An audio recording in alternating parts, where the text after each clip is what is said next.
It's your friendly neighborhood soup lady, Caroline Wright here, and I'm going to teach you one of my favorite classic Italian soups with a twist. It's called Farinata. I call mine kale, sometimes kale farinata, sometimes fennel farinata. Well, it has both of those ingredients in it. It has some lacinato kale, a bulb of fennel, spoiler, in with the mirepoix, which is the holy trinity of celery, onion, and carrot. I also throw in some garlic. It's finished with some lemon juice and chopped parsley.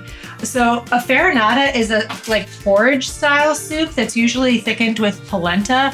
But since I don't eat corn, I eat an anti-inflammatory diet, and that's what my soup club recipes and members all eat when they're under my care. So I thicken mine with some millet, which actually behaves very, very similarly. So before the soup goes into the pot, all you do is just grind a little bit of millet in your blender to make it kind of dusty and a little bit, just powdery. It breaks it down a little bit. This is what whole millet looks like. It's commonly used as birdseed, but I love cooking with it. I make a really good not cornbread out of millet. And of course, this soup also has some chickpeas that I've soaked overnight. But let's get cooking.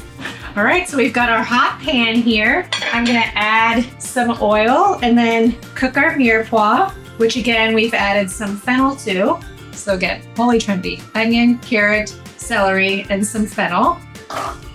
We're just gonna cook that down until it's nice and tender. It'll take a few minutes, but I'm gonna season it with some salt and pepper.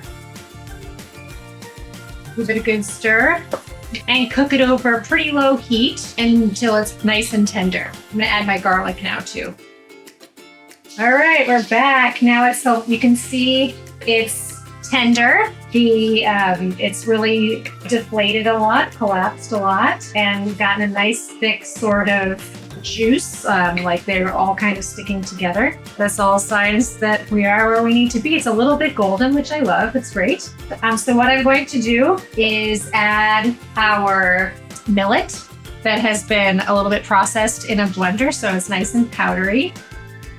It's just the remaining ingredients. We've got our millet, got some bay, that small bunch of lacinato kale that I've not shredded, cut into about 1/2-inch pieces, just sliced. And then now I am going to add the chickpeas. Lovely. And then we just add our water with some big pinches of salt and pepper. I'll get there in just a second. Stir all this together. And all we're going to do is bring it to a boil and reduce it to a simmer until those chickpeas are tender, which is about 30 to 45 minutes. Really depends on how long you soaked them. It's a very simple soup. I've been told it tastes kind of like chicken noodle, but without the chicken. Makes sense because it has that delicious mirepoix in there. So we're just going to bring this to a boil and then simmer it until the chickpeas are tender. So this has been simmering. And you can tell that what we're looking for is the millet has thickened the soup. It's gone kind of like this beautiful cream color, and it's somewhat, porridgey. That's what we're looking for lack of a better word. It's kind of like a congee texture, and the kale is like a dark green. Beautiful. So the last steps of this soup is to season it with some chopped parsley, which you can skip because of course it's beyond a garnish. I just like the fresh flavor that it adds to it at the end, and some lemon juice from our fresh lemon that I squeezed, and a little bit more salt and pepper. And again, the lemon juice, salt, and pepper really is to taste. So what you do at this point is just taste it and add more of what you like. Yum. It's just like a warm hug. This recipe is from my Soup Club cookbook on page 41. I hope you'll pick it up at booklarder.com or anywhere you get your books. And you'll join me next week here on YouTube or on soupclubcookbook.com, and click like and subscribe. See you next week.